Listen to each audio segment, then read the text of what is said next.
Welcome everybody. I'm Chris Oppie, professor of history here at UMass and director of the Ellsberg Initiative for Peace and Democracy.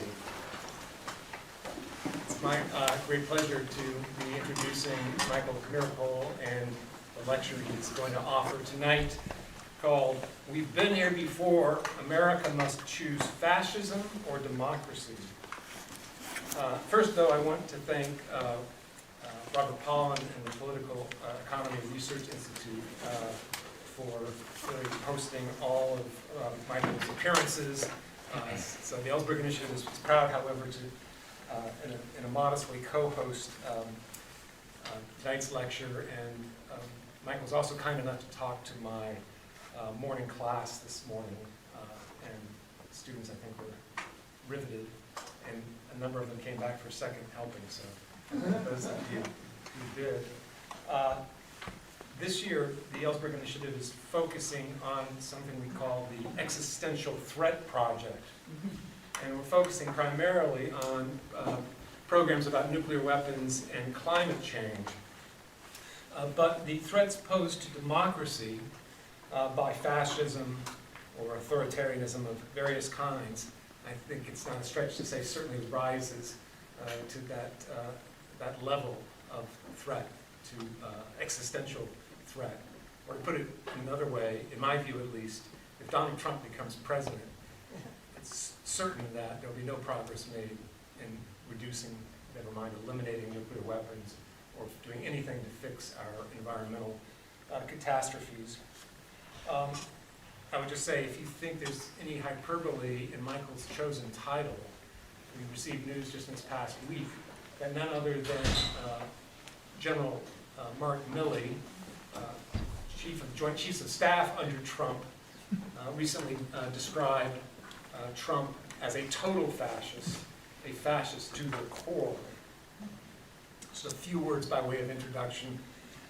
Michael Meeropol went to Swarthmore College, majored in economics and minored in history and philosophy, went on to get an MA at Cambridge University and received his PhD in economics at the University of Wisconsin. A public intellectual, scholar, and activist, Michael taught at Western New England College for nearly 40 years and has written widely on public policy, as well as the trial in 1953 execution of his parents, Ethel and Julius Rosenberg. One of his books is called Surrender: How the Clinton Administration Completed the Reagan Revolution. And along with his brother Robert, who I'm delighted to say is here today, raise your hand, he wrote a book about their parents called We Are Your Sons: The Legacy of Ethel and Julius Rosenberg. So, my pleasure to introduce Michael.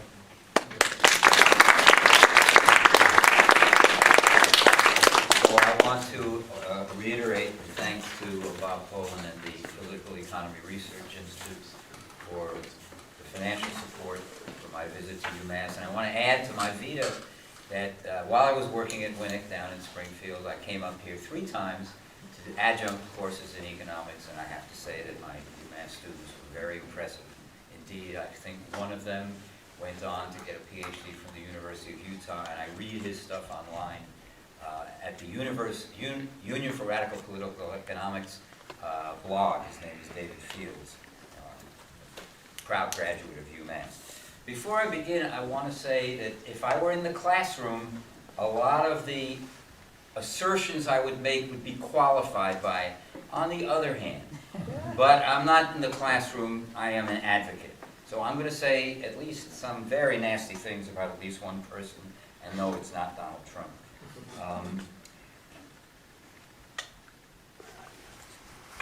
I am somebody who has studied history for all my life, but I've also unfortunately lived history. What you could say, I was dropped into history at the age of 7 when the FBI came and arrested my father. And so I have, even though I studied economics and I taught economics, I have immersed myself in the history, as has my brother Rob. I'm very glad to see him here. He's a local activist who in 1990 created the Rosenberg Fund for Children which basically helped kids who were in similar situations to us. When we were young, there were a lot of people all over the country who financed our education and made it possible for Ann and Abel Meeropol to bring us up.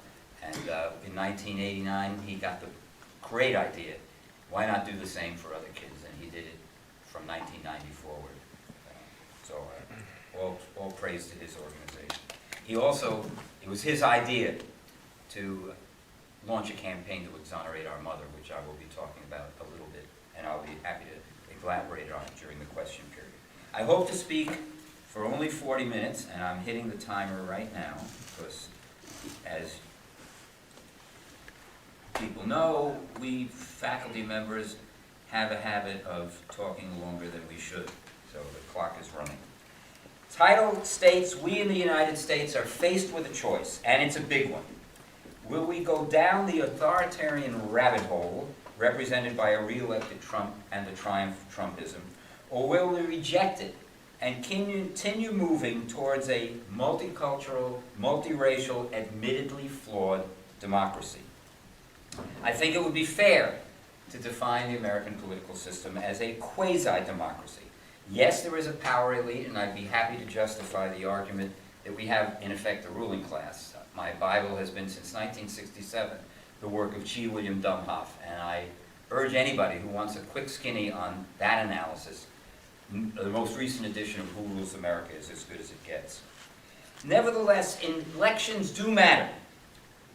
Though gerrymandering and the Senate permit minorities to have outside power, and the Supreme Court creates significant limits on democracy. For example, we are less democratic than we were before the Supreme Court decisions in Citizens United. And I'll say a little bit about Citizens United later on. And the Supreme Court, as you know, sort of obvious, has taken away the right to choose. And some states have followed with such terrible restrictions that people have died. Okay? So we are in worse shape than we were in 2010. Then there is the serious increase in books being challenged in many school districts, resulting in books being removed from library and classroom shelves so that children do not have access to them in the classroom. But it could be much worse, and I will return to this at the end of my presentation. My point today is to say that the stark choice today is not new. We have confronted similar, very stark choices, hence we've been there before. And I'll give a few examples. I actually have about 5, which I cut out 3 in the interest of time.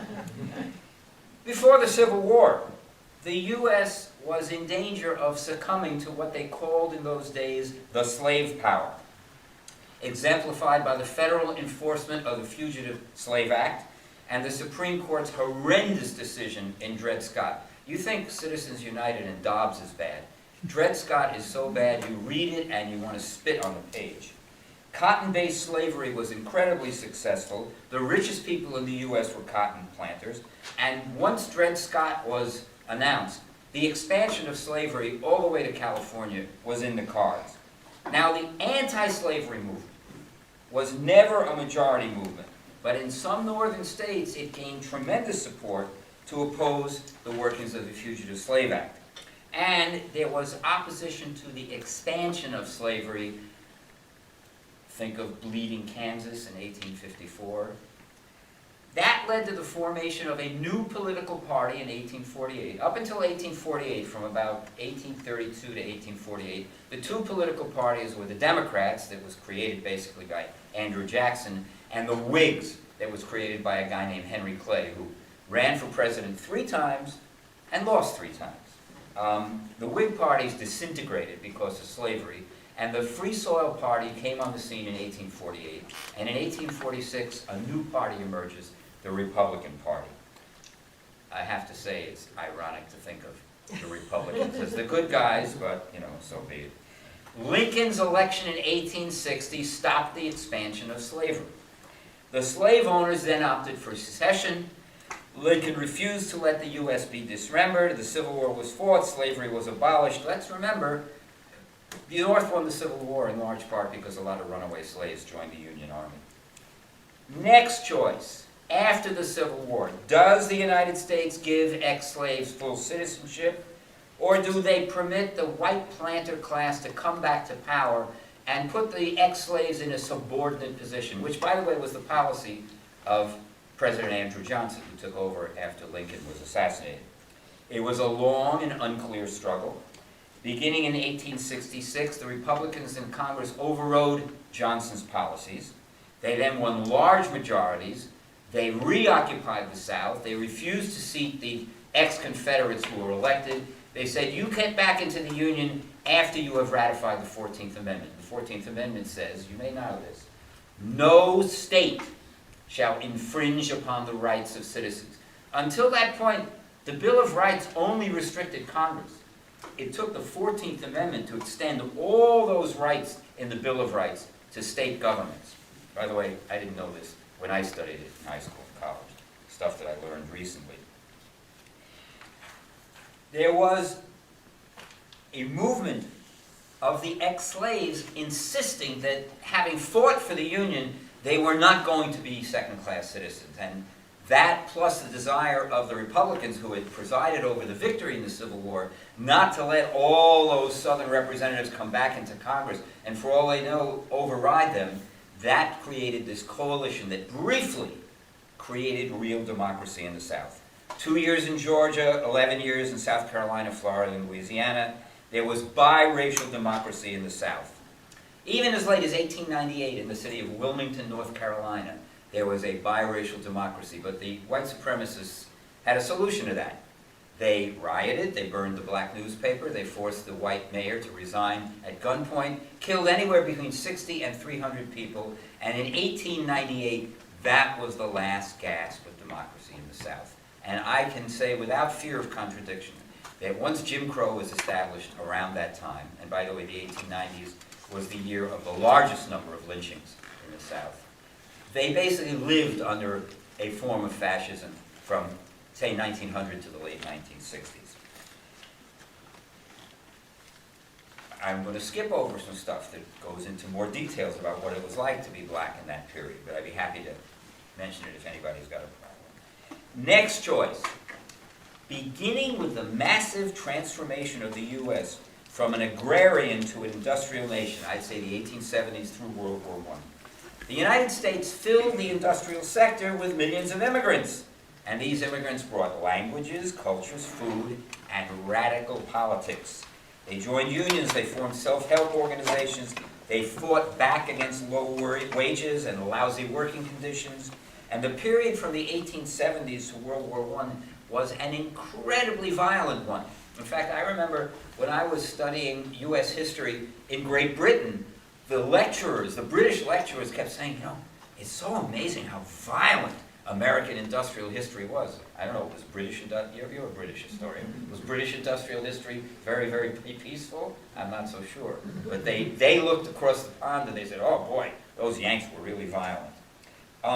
Socialist and anarchist ideas never dominated, but they were prominent enough to scare the higher circles. What was the result? 1, progressive reforms, partial accommodation with labor unions, etc., strong suppression of radicals, culminating in the wholesale jailing of members of the radical IWW during World War I, and after World War I, the Palmer raids, rounding up socialists, anarchists, and communists, and putting into a major office a young man named J. Edgar Hoover. That's where he cut his eye teeth.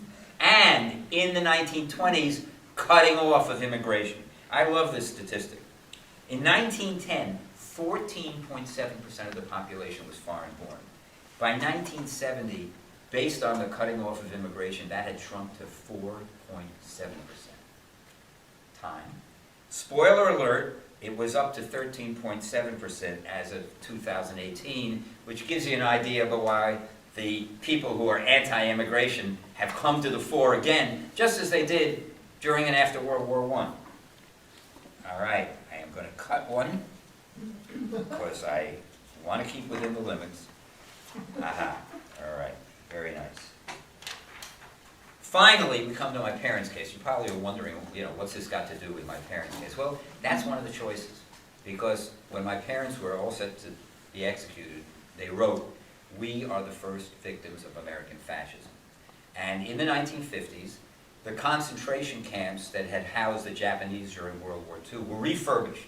And there was an element of one of the laws that said that if the president declares a national emergency, individuals on the security index can be detained.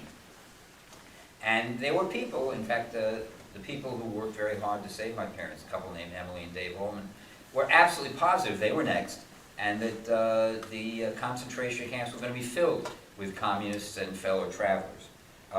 Spoiler alert, that didn't happen. And I am prepared in the question period to give you my hypothesis of why it didn't happen. But the most important thing about it is there was pressure, very repressive pressure. This was the so-called McCarthy period. People lost their jobs. My parents were killed. Other people were convicted of crimes and sentenced to jail. People were denied livelihood. An actor, I think, was it Philip Loeb who committed suicide? Yeah, a very fine actor who was blacklisted committed suicide. This was not a happy time, to say the least. During World War II, however, American communists came about as close as they could to mainstream respectability as they could. There were actually 2 publicly elected communists on the New York City Council in 1942. And in fact, one of the pieces of evidence against my mother was that she had signed a nominating petition for one of them. That was supposed to be evidence that she was a communist.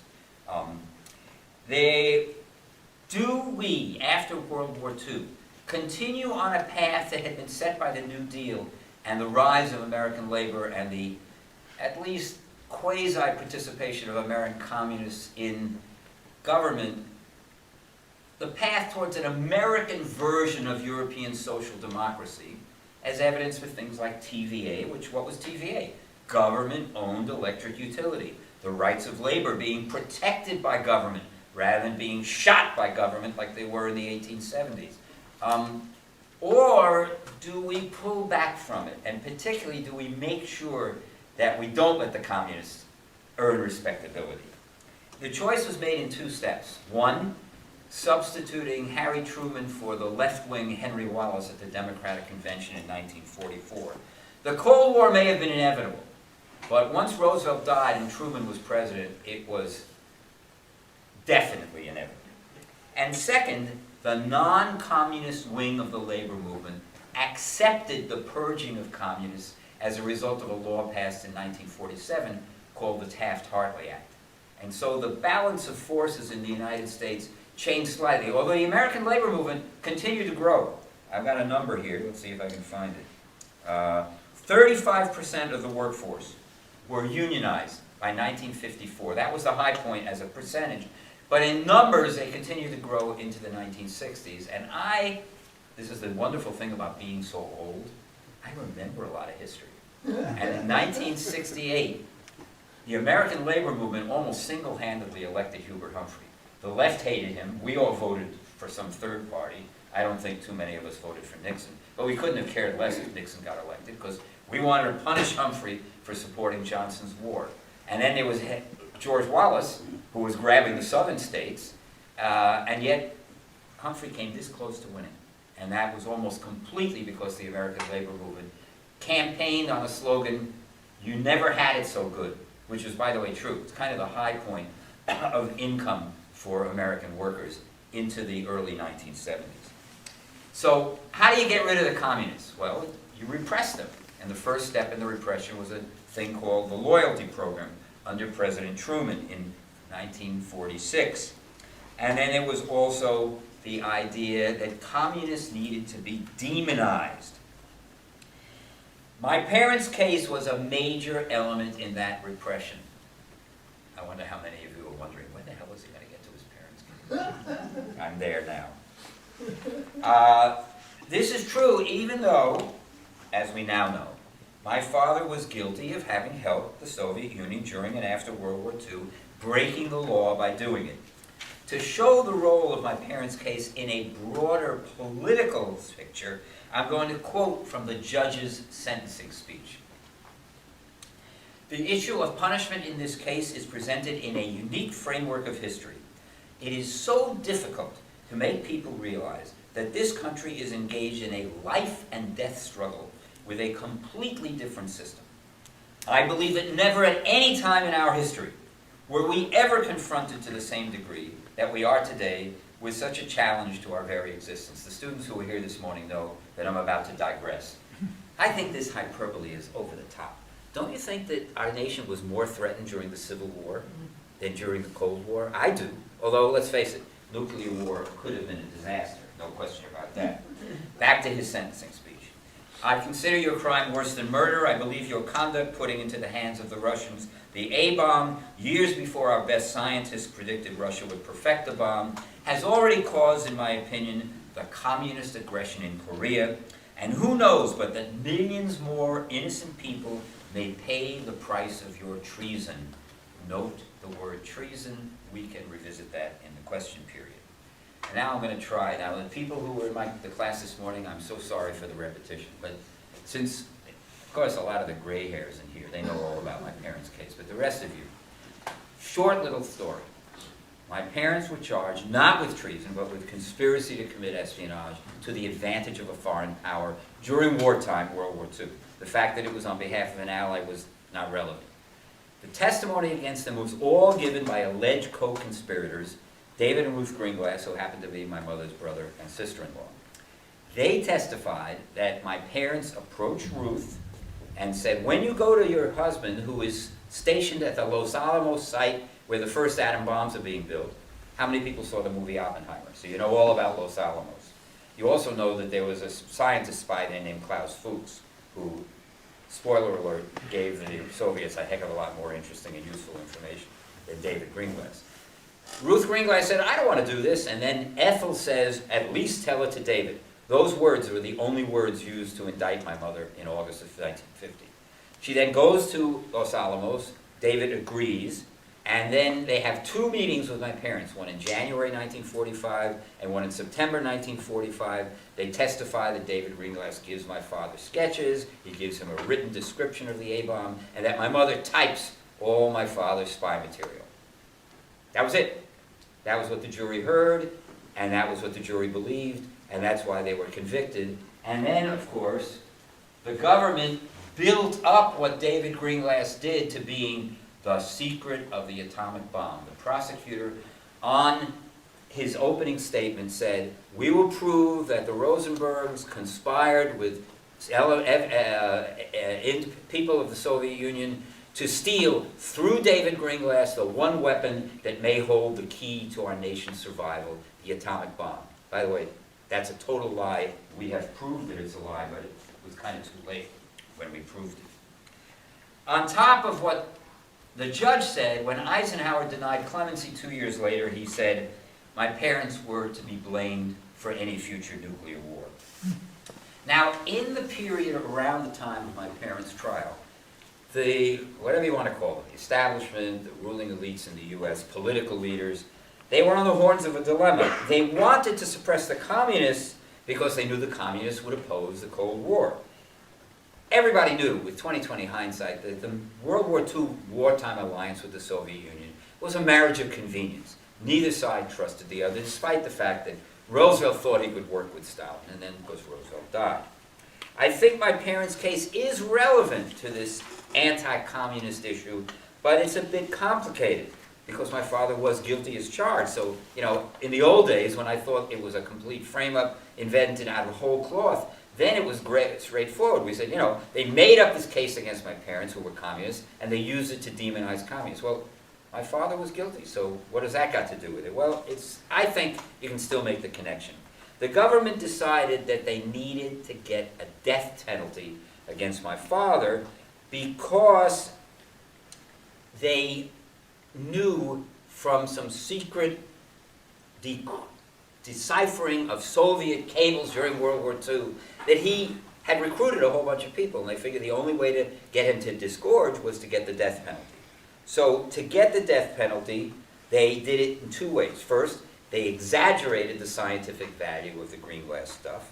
Then, in effect, framed my father for the atomic part because we later learned, we didn't know this until like 2010, that from 1945 to 1947, my father was not involved in spying because the Soviets had put him on the shelf. They were worried the FBI was onto him. And that's when Greenglass delivered the important sketch. So obviously the government was willing to let the green glasses lie, reducing their culpability, increasing my father's culpability as a way to get the death sentence. Then, in order to make sure that they put more pressure on my father, they arrested my mother, even though we know that they knew she wasn't a spy. How do I know that? A, she never got a code name, and B, we just got, I'm just so excited about this. In 1950, 10 days after my mother was arrested, the guy who was doing the deciphering wrote a summary in which he said, Ethel Rosenberg knew about her husband's work, but that due to ill health, she did not engage in the work, which links my father's spying to her. This is the guy who found all the information, and this went right to J. Edgar Hoover. So they knew it, and they arrested her anyway, using her as a lever against my father. To get a conviction at the trial, of course, the government destroyed their credibility by emphasizing that communism was the motivation for the spying. Not money, but ideological commitment to communism. And my parents fell right into the trap. When asked if they were communists at the trial, they took the Fifth Amendment. And yes, the Fifth Amendment doesn't mean that you're guilty, but a lot of people, when somebody takes the Fifth Amendment, dangerous erosions of individual rights. One important aspect of the civil rights movement, as I already told you by giving you a spoiler alert, was to reform the immigration system. In 1965, they didn't just pass the Voting Rights Act, they reformed the immigration system to end the quotas. Now, people could come in if they had relatives in the country. The result was an explosion in immigration, and you heard the numbers.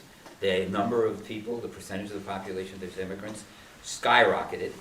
Under Ronald Reagan, how do you like this? Under Ronald Reagan, they gave citizenship to undocumented, like 3.9 million undocumented immigrants who had been in the country X number of years.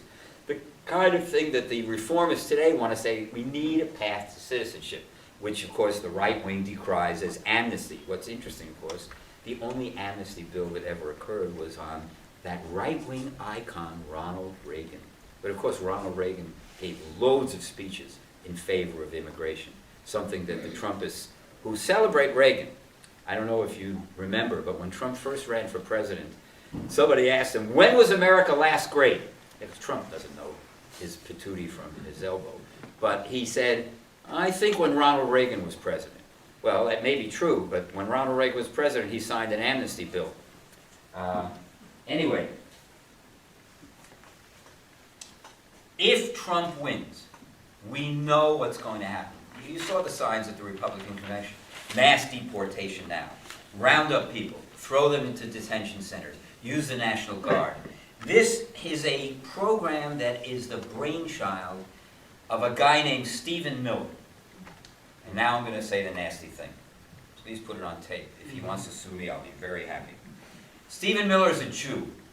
He's the kind of Jew who was a capo at the concentration camps.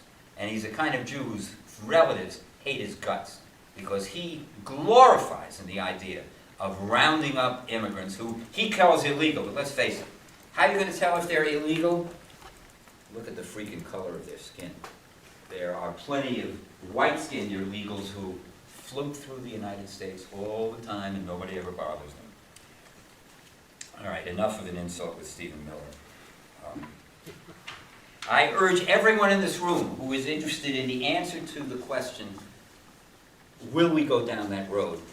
Dip into Project 2025. Yeah, I know it's 900 pages. I haven't read the 900 pages, but I've read some journalistic accounts of it. I've taken some examples of it.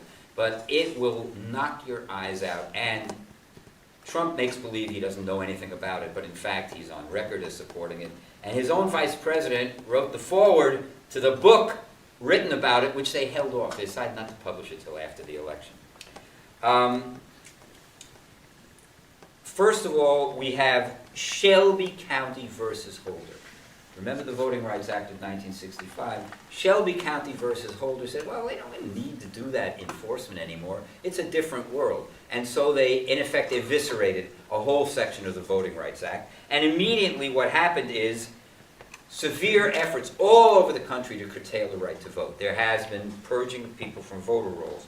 anybody interested in following up on that for papers and things like that, the Brennan Center for Justice is the source for all of this stuff. I've already mentioned the Dobbs decision reversing Roe v. Wade, opening the floodgate for repressive laws.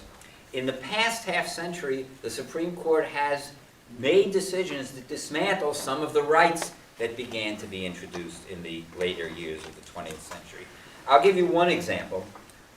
There's a ruling in 2018 called Janus v. Ask Me. This was a ruling against what's called the agency fee in union contracts. If you have a union representing, say, a bunch of public workers, like UMass faculty, for example, the law says that you cannot force people to join a union, and so there will be members who will not join the union. But if the union is covered by a contract before this ruling, there was a thing called an agency fee. Yeah, okay, you're not a union member, you're not paying dues, but you get all the privileges of all the things we do, so therefore you got to pay us an agency fee. The Supreme Court, no, you don't. No more. And of course, what this does, it creates what we call the free rider problem. Hey, I get all the benefits of a union member, I don't have to go to meetings, I don't have to pay dues, and this is, of course, a way to destroy union rights. The Supreme Court held that, and that applies to all public sector unions. I've already mentioned Citizens United. It expanded individual rights to corporate persons, permitted unlimited spending by entities like corporations and trade unions. From my perspective, and certainly from Dumhoff's perspective, this gives a leg up to millionaires and billionaires, and giant corporations, and some labor unions, to become the main players in the political arena. Certainly nothing like what Thomas Jefferson envisaged when he thought of a nation of farmers and mechanics way back when. And some individual rights were expanded, other rollbacks occurred. In a decision in 2002, it undermined student protection on campus from illegal searches and seizures. AT&T versus Concepcion in 2011 made it harder to sue companies that were cheating consumers, and I am going to start cutting it. Well, I do have to do one of them. Biden versus Nebraska, 2022. The Supreme Court blocked the Biden administration's efforts to do student loan forgiveness. So turning to Project 2025, there are pages upon pages of proposals on how to nationalize the pro-life imperative behind Dobbs. Women were always, until quite recently, considered appendages to the men in their lives. I didn't know this. I mean, I'm sure you knew it, Joyce.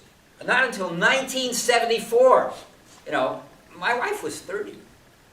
Could women have the right to own their own credit cards? It wasn't until the Equal Credit Opportunity Act was passed in 1970. It's crazy when you think about it. The goal of all Project 25 is to recreate the pre-1960s family where women had one responsibility: have children. Ironically, women would be losing the very bodily autonomy presumably at the center of the individual rights theories that all these right-wingers are supposed to be protecting us from the deep state. It's really a paradox. It's basically rights for me, not for thee. The other thing is they explicitly state that the Department of Health and Human Services, which they want to rename the Department of Life, must recognize that personhood begins at conception. Quote, the Secretary must ensure that all HHS programs and activities are rooted in a deep respect for innocent human life from day one. Page 450. If you don't believe me, go read it yourself. Belying the argument by the Supreme Court majority that the Dobbs decision left abortion rights to the states, excuse me, Project 2025 is full of proposals that would seriously limit the freedom of women even in states that permit abortion. Most importantly, they recommend using the 1873 Comstock Act to ban contraceptive and abortion pills from the mail. And by the way, the president can do that through the Postal Service because the law is still on the bloody books. The project also proposes the federal government keep a record of all abortions everywhere in the U.S. which then permits states to ban abortions to go after women from their state who go out of state to have abortion. This is a modern version of the 1850s Fugitive Slave Act. And by the way, if they come into power, we're going to need a new underground railroad to facilitate breaking that law. I could go on, but I hope you get the point. The system created by the founders, improved by the 14th, 15th, and 19th Amendments, improved further by the Voting Rights Act of '65, is being reversed before our very eyes. With Project 25 telling us what a second Trump presidency would do, the system of liberal democracy, no matter how flawed, and I agree it's flawed, even as it protects the superior rights of property owners, other than individual rights, that system is, in my opinion, in grave danger. Let's see how much time I have left. I basically have 1 minute, so I'm going to give you guys the minute. Thank you very much. I will take questions.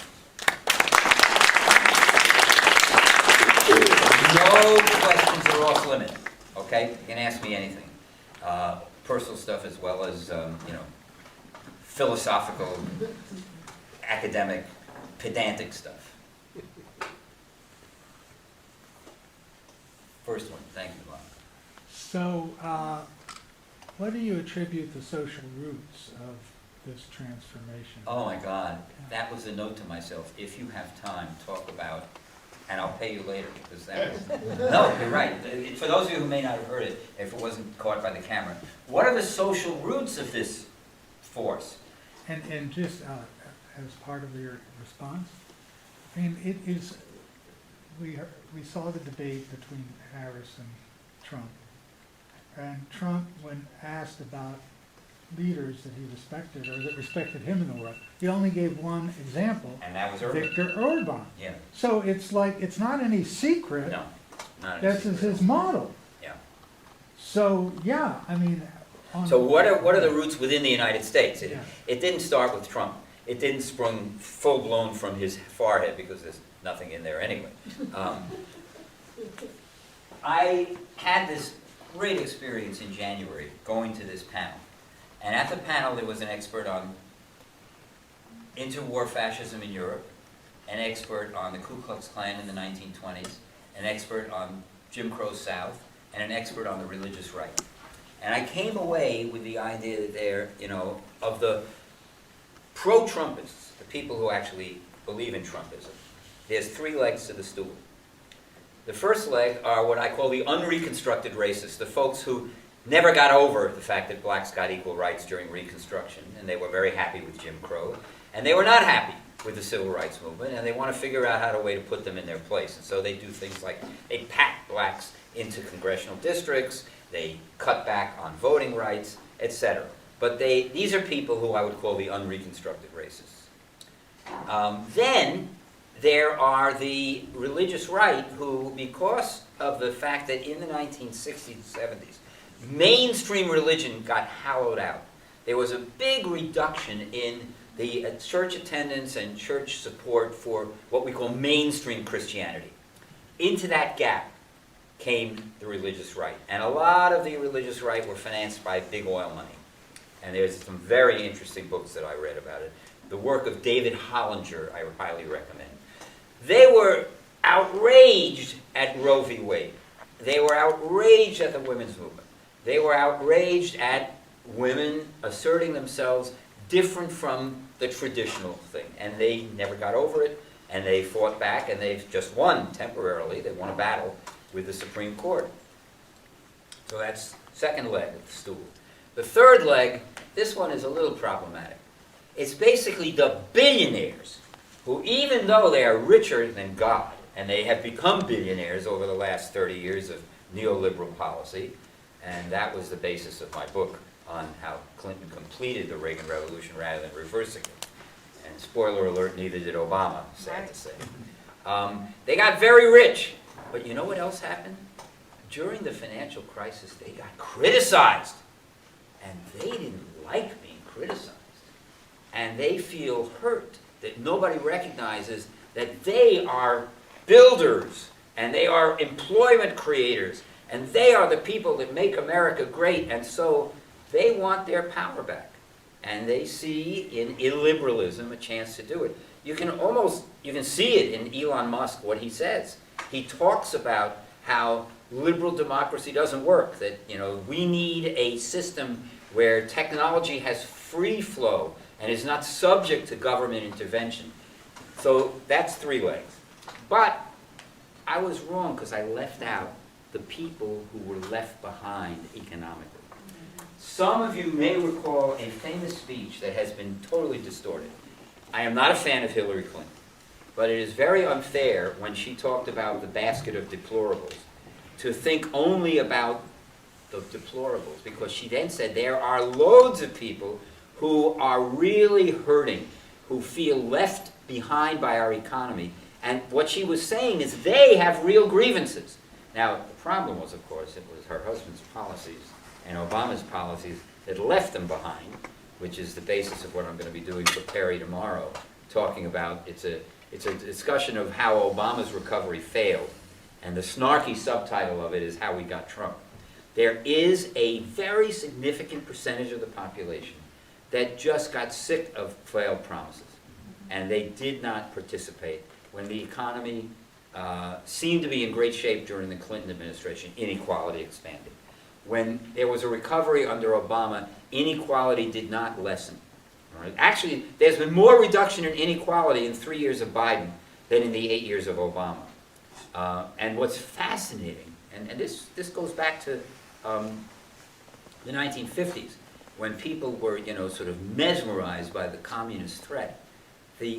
What I call it mass hysteria, the willingness of people to believe absolute garbage, is just striking. And somebody who spent his entire life in the classroom believing that reason actually works, I just sometimes wonder, maybe I'm just wrong. Maybe human beings, they get set in their ways, and then confirmation bias, everything that they agree with, they say, oh, that's right, and everything that is evidence against it, they just ignore it. It's very, very sad. And I think that's part of it, so that even though they've had all these terrible years, when the good years come, they say, oh no, the price of eggs is just much too high and it's Biden's fault. And I don't know what will happen in November. It will be, when they do the exit polls, it will be very interesting, but it'll be scary as hell to see. But so to answer your question, Bob, 4 elements. 1 with real grievances, the other 3, Hillary Clinton's basket of deplorables, the unreconstructed racists, the Christian nationalists who want women back in the kitchen, and the billionaires who just can't stand being criticized. Now that last thing may be a shaky argument, but I'm willing to start with it anyway. By the way, everything you say in the classroom, even things that I say now, sometimes you might think of it as a provisional statement. I'm saying it, but I'm willing to change my mind. And believe me, I've changed my mind over time. And you should also feel that way. When you raise a point in the classroom, don't be afraid. I'll never forget somebody picking up the hand. It happened more than once at Winnick. This may be a stupid question, but no such thing. No such thing at all. Okay, thank you for that question. More? Let's talk about the immigrants. The immigration of the period of the millions that came to turn the century earlier on included a lot of, you said, radicals, people who really had transformative, progressive, democratic ideas. They were terribly exploited. They were at the short end of the stick. And yet, their mentality and their impetus in, I don't know, majority, or at least 50%, was toward a transformative democracy. How do you see the immigrants from Latin America and Asia and elsewhere in Europe and so forth responding to the realities of the various existential crises we now face? I mean, I've been, and I don't know, it's all media construction or what, I've been aware that what you're calling Christian nationalism, which I agree, and I would just say Christian sexist nationalism, add further to that, does not seem to be prevalent among the new immigrants.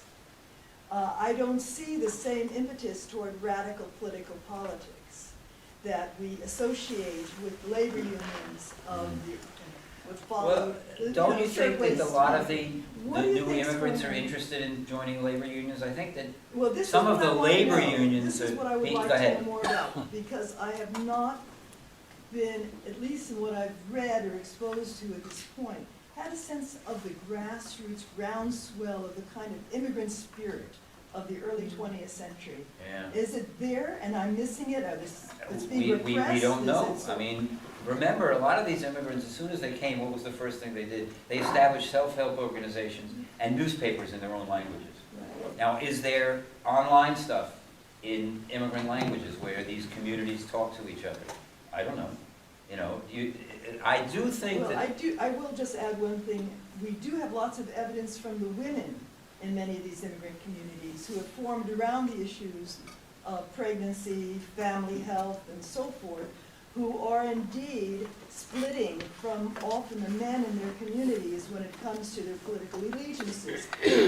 But the men, many of the men, though we know of the early huge immigration movement, sympathized with a lot of the women's issues, were supporters of women's suffrage, were not part of the forced feeding of women in prisons. By the way, the violence was incredible in ways that go beyond, what we often know about toward women during that time. And when they see domestic violence and when they see incest and so forth, they're as outraged as any white Anglo-Saxon feminist might be. But I don't hear those same voices. I don't hear even, when I think of the big labor union leaders of the 1960s, 20s and 30s. Chavez and so forth, who are the counterparts to well, there is something going on, because the interest in labor unions is higher than it was in the past. The polling data indicates a relatively high percentage of workers say they would like to join the labor union if they could, because that doesn't necessarily translate into action.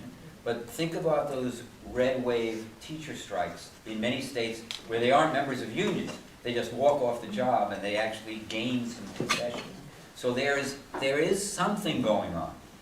The really interesting question is, what are the political interests of the new immigrants?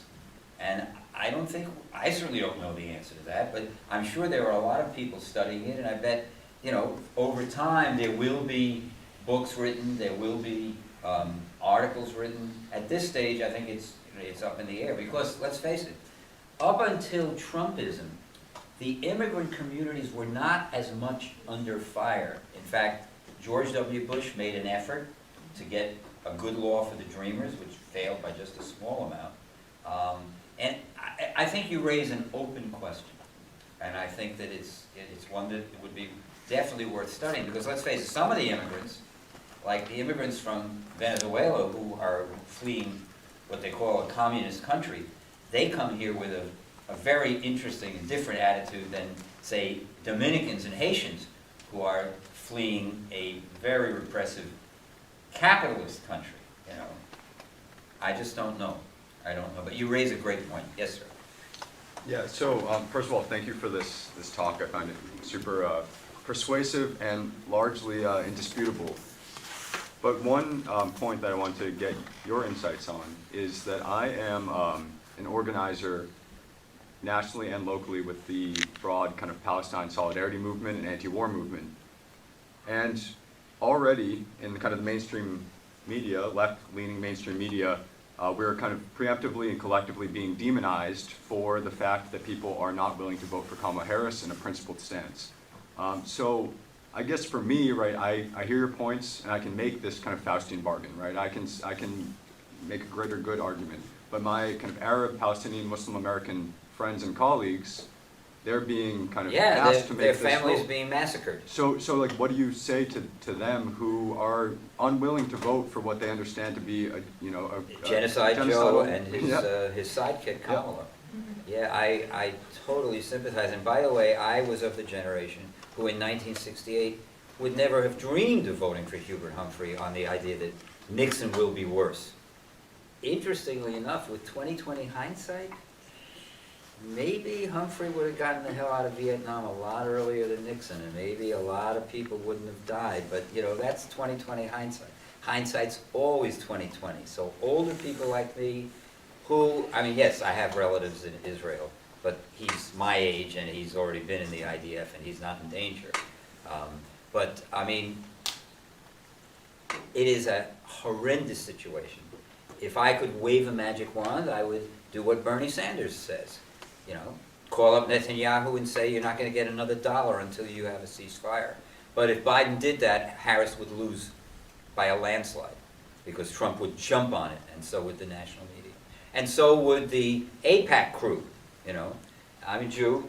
I've got relatives that I'm afraid to talk to because they're AIPAC types, and I don't want to destroy my family relationship.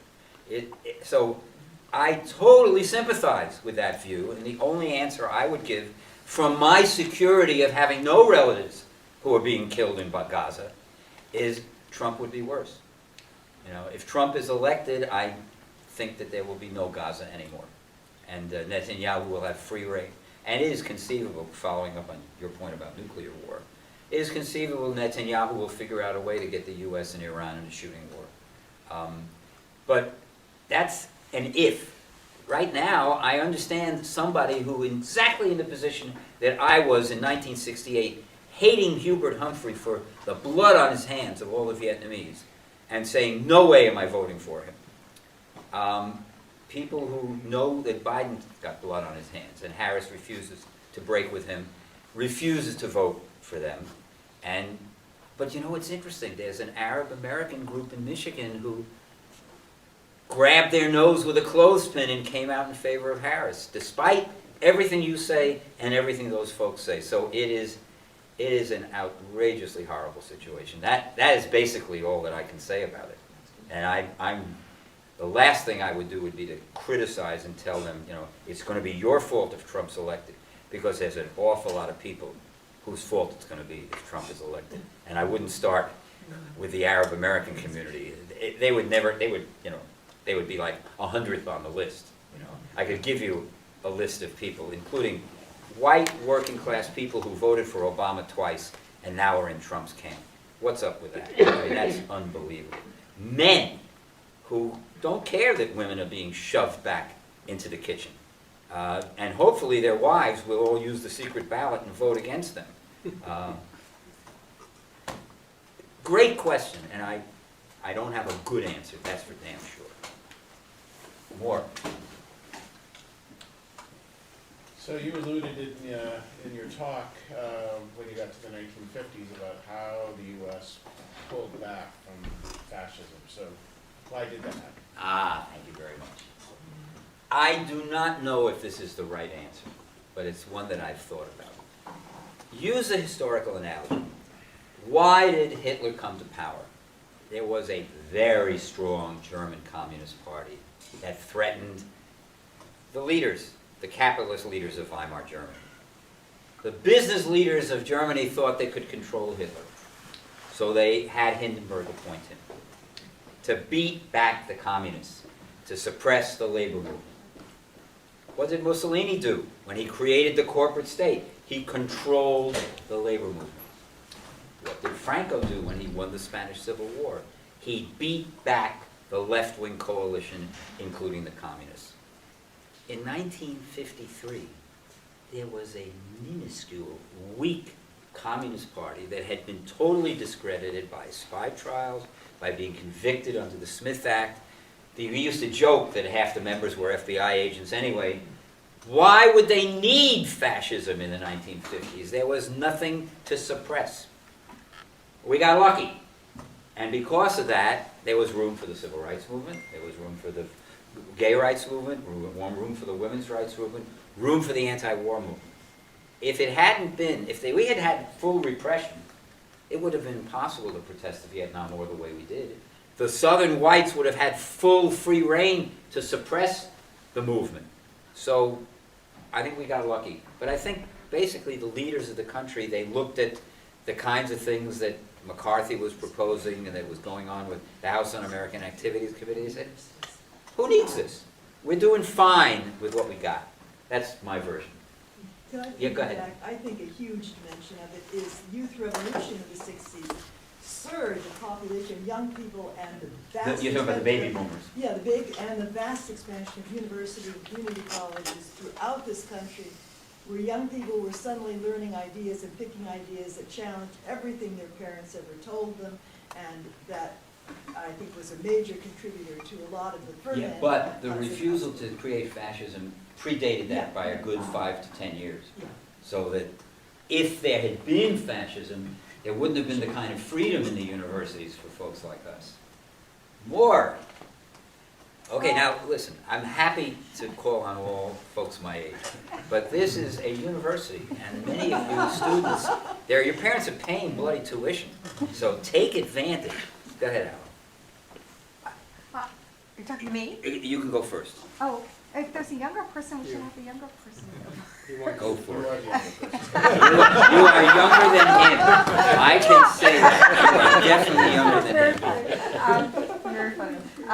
So, I've laughed so much I've now almost forgotten my question. Laughter is good. So, among many things, I studied the U.S. South and violence during post-Civil War periods. Mhm. And in my view, the South was, incredibly violent, near totalitarian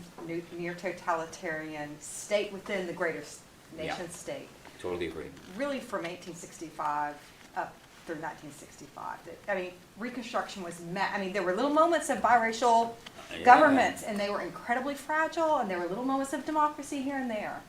But the violence, I think we don't fully understand the degree to which we often don't. Widely used. And we know there's a lot of misinformation coming a lot from Fox News and other sources. And maybe you can comment a little bit on misinformation that we have now and how different it was maybe in other times. Yeah, it's a very interesting point. I actually had an interesting discussion with a journalism class at UNC Chapel Hill. The former Senator Daniel Patrick Moynihan, who's, the academics, poster child. He starts out as a Harvard professor. He then is an advisor to Nixon. He's appointed to the UN, and he becomes the United States Senator. And he famously once said, "Everyone's entitled to their own opinion, but they're not entitled to their own facts." He was wrong. In the United States today, everyone's entitled to their own facts, and they can broadcast it online, and they can read only people who agree with them online. And so it's more than misinformation. It is silos of information where psychological self-reinforcement occurs over and over and over again. I had a personal experience. Somehow, some Trumpy got my email. I had said something on a discussion list about being in favor of the Affordable Care Act. And I get this letter. Turns out she's the wife of a CFO of a company, and they're very rich. And she writes, "How come you are a supporter of the Affordable Care Act? I think we had the best health care system in the world until the Affordable Care Act destroyed it." At that point, an alarm should have gone off in my head, and I should have said, okay, this is not worth it. Well, 50 messages later, when I sometimes would find an article in the Wall Street Journal that supported my side of the argument, her response to that was really telling. I said, this is the Wall Street Journal, this is your side, right? They say, response, "Anyone can believe anything they want." And what finally stopped us talking is when she revealed herself as an out-and-out racist. So I wrote back, I said, "Forget it, take your KKK suppositions," and I just put ... But it was just the most worthless discussion because, she had her views and nothing was going to change them. And they were crazy views, crazy views. We had the best healthcare system in the world until Obama ruined it. What can I tell you? So, Alan, to answer your point, I think what has happened is, whereas in the past, yes, there were newspapers associated with different parties. So in the election of 1800, the pro-Adams newspapers painted Jefferson as this horrendous individual. Jefferson painted Adams as, somebody who wants to reinstitute the monarchy. Newspapers did that, and people, read their own newspapers. But somehow there was an opportunity for people to hear what the other side was saying. I think in the United States today, there's really not one. I am going to be so interested to see what Harris does on Fox tonight. That will be extremely interesting. And Secretary of Transportation Buttigieg has been a real, sort of regular presence on Fox News. But it's tough. It is really, and I do not have an answer. I do not have an answer. Yes, sir. So, this is a kind of know-nothing question, but since you're an economist, and you're the first one that I've had a chance to ask it on, if you listen to people who say they're going to vote for Trump, they generally mention immigration, but the other thing they always say is that the economy was better. You know what amazes me? So basically my question is, if you got to advise Harris on how to talk about the economy and tell them why that's the stupidest Well, here's the thing you could problem. possibly think. You can't tell people, hey, the economy is great, and if you don't think it's great, then it's your problem. Mhm. You can't do that. Right. But what you certainly could do is remind people that, you talk about how great the Trump economy was. Do you remember COVID? Do you have no friends or relatives who died or were hospitalized? Do you have no people who lost their jobs in 2020? You can look at the unemployment rate, it shot up like crazy. I think you could try to say 2020 was not a good year, and there were a lot of unemployed people. And the only reason we made it through there is because the Democrats pushed through a gigantic spending bill that you Republicans think is terrible.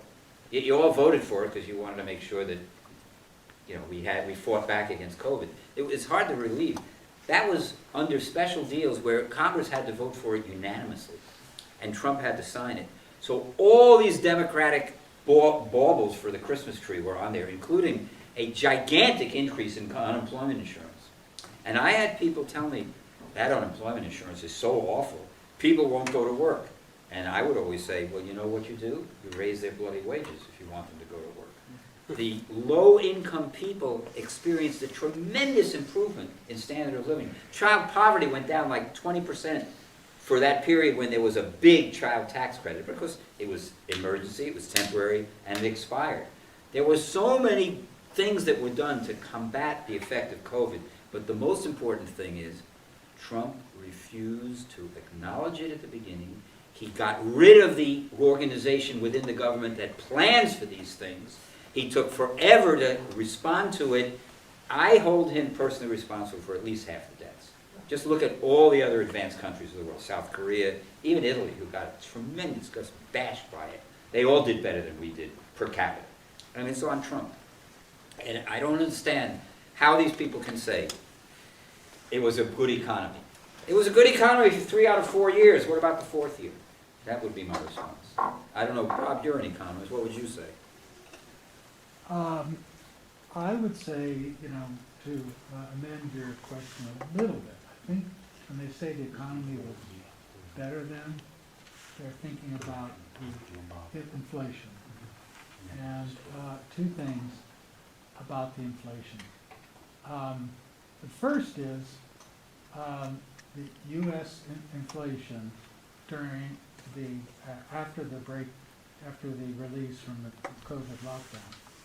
The U.S. inflation did spike because there were supply shortages resulting from the COVID period. But the U.S. inflation was actually lower than other high-income countries. So whatever else one may say about the inflation, it was not unique, and therefore it was not Biden's fault, certainly not Harris's fault. Number two, inflation is down to nothing. And as Mike just said, in 2023, real incomes went up by 4%, which is good in 1 year. That's the first time they went up since 2019. And in particular, real incomes for people in the bottom 10% of the income distribution went up 6.7%. This is from the U.S. Census Department. So actually, under Biden, we have seen the first, in my opinion, the first glimmers of a reversal of 50 years of inequality growing under neoliberalism. Now, that's 3 years. You know, you can't reverse 50 years of neoliberalism in 3 years, especially when, as Mike just said, the first year and a half of Biden was trying to recover from the COVID crisis. So those would be my basic answers. Now, I know about all this because I just wrote an article. Cool. So I'm up on my facts. What about the price of eggs? That's the big one, right? So because oil it spiked, but it came down. Car prices, especially used car prices, spiked. They're down. So after about a year after the COVID lockdown ended, that is not true for eggs. Egg prices shot up in 2022. They spiked. They have come down, but only about halfway. So like 2 years ago, eggs were at $1.60. They went up to $4.80 a dozen. Now they're $3.20. So why is it still higher? Well, that's where this whole thing that Harris is being vilified for, but she's right to talk about so-called greedflation and the role of oligopolies or big companies jacking up prices and earning excess profits. And for example, so what happens with egg prices? You have the avian flu that has killed off something like 20 million birds, hens, in a year, which is effectively the same as a supply shock equivalent to what happened during COVID in oil or cars. Okay, so we had that. Then on top of that, you had what you also had during the COVID post-lockdown, which is that the oligopolistic firms in the industry marked up prices in excess. So you have, what is it called? Maine, which is the biggest wholesale distributor. Yeah. Okay, so they were attacked, and there was a complaint to the FTC about them. And because their gross profits in 2023 was 600%. Guess how many cases of avian flu occurred in the farms that they dealt with? 0. They had no cases of avian flu. They just took advantage of the situation to jack up their prices.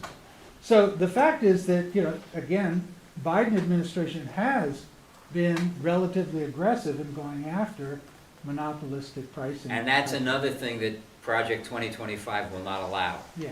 No more massive government efforts to go after oligopolies. Yeah. Anyway, that's mine. Thank you, Bob. Michael. Yes. Okay, so President Sean Fain of the United Auto Workers has kind of made the UAW to like the most radical and emboldened union, at least in my lifetime. And they've started calling for a general strike by 2027. What do you think would come of that, especially under Kamala versus Trump? Well, it's an interesting question. What will be the demands of the general strike? That's the question. The normal idea of the general strike is if there are certain rules that have been put into effect that are existential threats to unions. Now, it's possible that, for example, they may want the PRO Act passed. I mean, the PRO Act, which was a law to make it easier to organize unions, was passed by the Democratic House but stymied in the Senate. So if you have certain national political demands, that's where a national general strike comes in. And so, again, it would have to be based on what kind of demands they would be putting forward. And I would think, supporting the PRO Act might be one of them, or maybe an increase in the national minimum wage to 15%. I mean, that would be something. Or maybe, this was one of those demands that the left put forward like in the 1970s and 80s. A 30-hour work week without a cut in pay. Everybody have a 30-hour work week. The beauty of a 30-hour work week, aside from the increase in leisure, you remember, I don't know how many of you have ever heard the slogan, the labor movement, the people who gave you the weekend.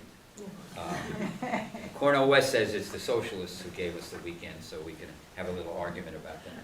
But a 30-hour work week, or maybe a 32-hour work week. So there's 4 8-hour days, and it could be staggered so that not everybody commutes on the same day, but no cut in base pay.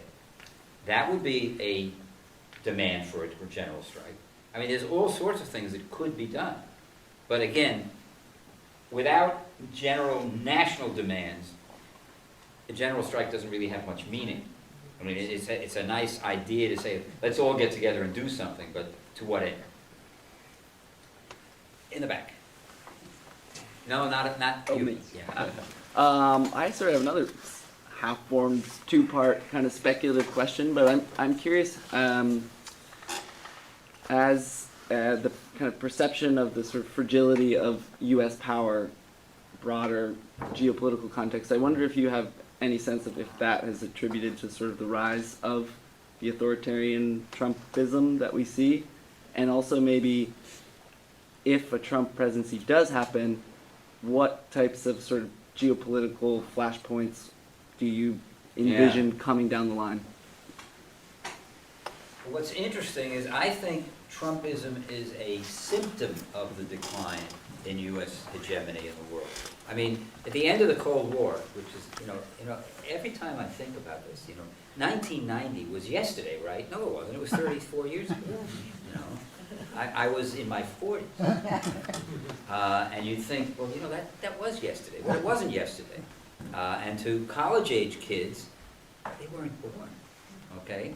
But the end of the Cold War occurs. The United States is unipolar, They immediately throw it away with, the invasion of Iraq, which gets them, a lot of people in the world sort of ticked off at them, including our own allies. The French were particularly unhappy with the invasion of Iraq. And then we get bogged down in an occupation that, blah, blah, blah. Arrogance, unbelievable arrogance. We can remake the world. There's no more Soviet Union to block us. Then the war in Afghanistan drags on forever. And Trump is tapping into a world weariness. You can almost say that he wants to withdraw from the American empire. He wants to pull back to Fortress America. And the establishment is furious at him. First of all, what is one of the key components of high income in the United States? It's what we call military Keynesianism, the fighting of the Cold War with a giant military budget. Well, if we're not going to be fighting wars, why do we need a military budget? So there are all sorts of people who see Trumpism as a potential danger, going back to isolationism, etc. My view is that to a large extent, that's Trump being a quirky guy. I don't think that there's any danger to the military-industrial complex, even if Trump is elected, because the people around him will make sure that we continue to spend an arm and a leg on the military, et cetera, et cetera. But his coziness with dictators may mean that, for example, in the case of Ukraine, Ukraine disappears. But in the case of the Middle East, maybe we have a war with Iran, because Trump might like that. Because he wants to, he likes dictators, and Netanyahu is a perfect example of a dictator.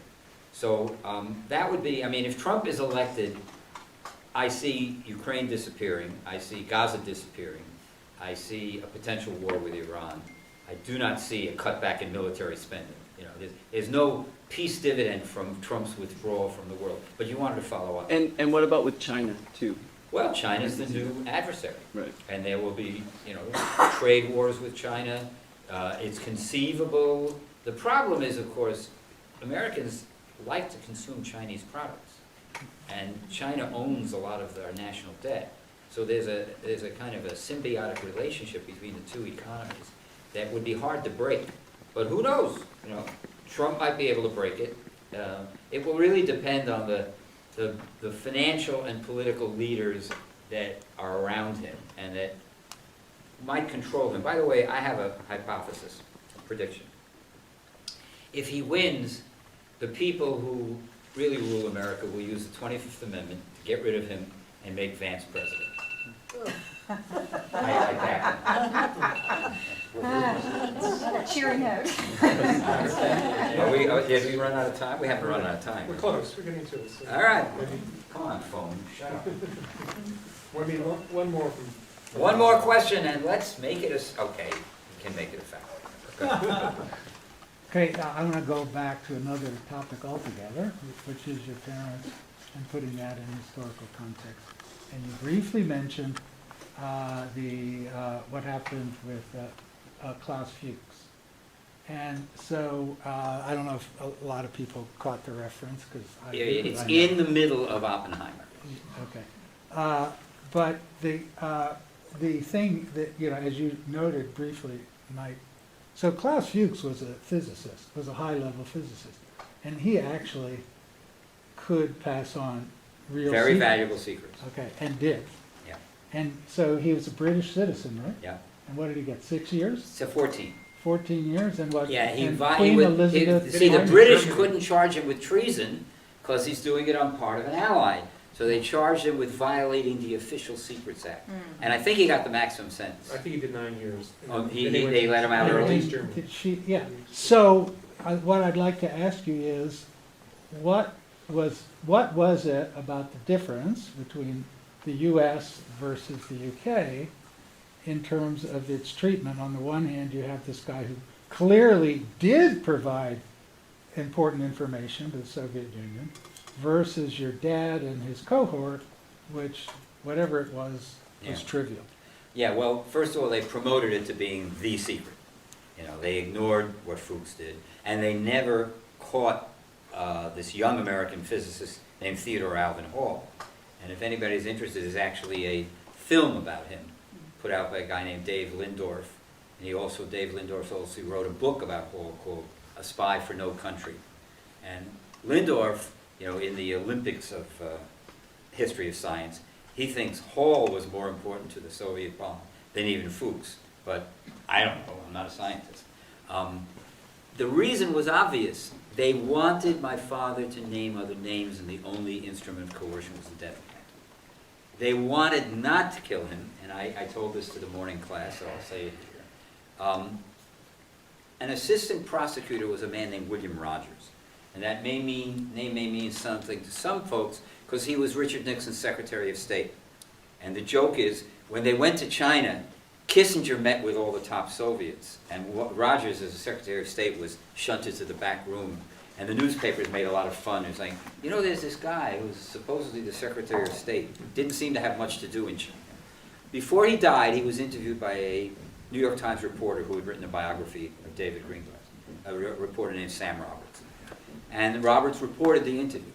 He said to Rogers, well, you guys got what you wanted, right? You caught the Rosenbergs, you indicted them, you convicted them, and you executed them. And Rogers said, we didn't want to kill them. We certainly didn't want to kill her. We wanted them to talk.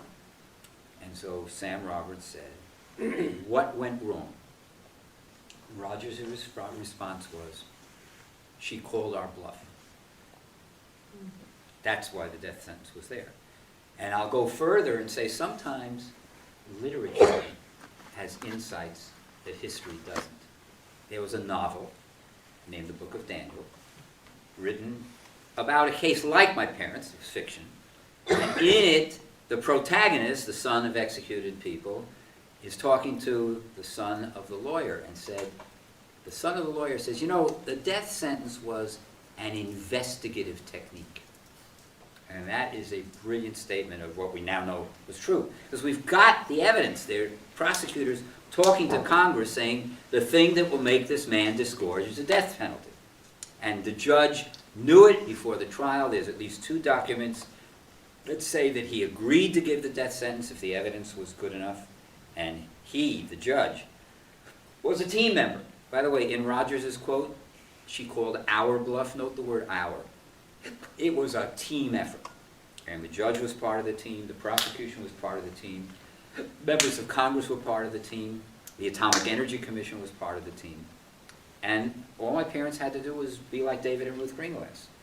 They wouldn't, and the right wing says, oh, they were so ideologically committed to Stalin they were willing to sacrifice their children. I think it's a lot simpler than that. My father had asked his friends to do it, and he was not about to mess up his friends. There's a wonderful quote from the British writer E.M. Forster. If I had a choice between betraying my country and betraying my friends, I hope I would have the courage to betray my country. And I think that was what my father was up to. And they also came very close to getting clemency. I mean, it took unbelievable crap at the Supreme Court to do it. Yeah, so on Follow-up. that, little follow-up. So Eisenhower, who did not grant clemency, why not? His rationale was that it would encourage the communists, particularly to my mother, to recruit only women. That was one of the rationales. But remember, he didn't grant clemency to the deserter Edward Slovik either. I mean, he believed in the death penalty. This was so much fun. You people are great. Thank you so much. My pleasure.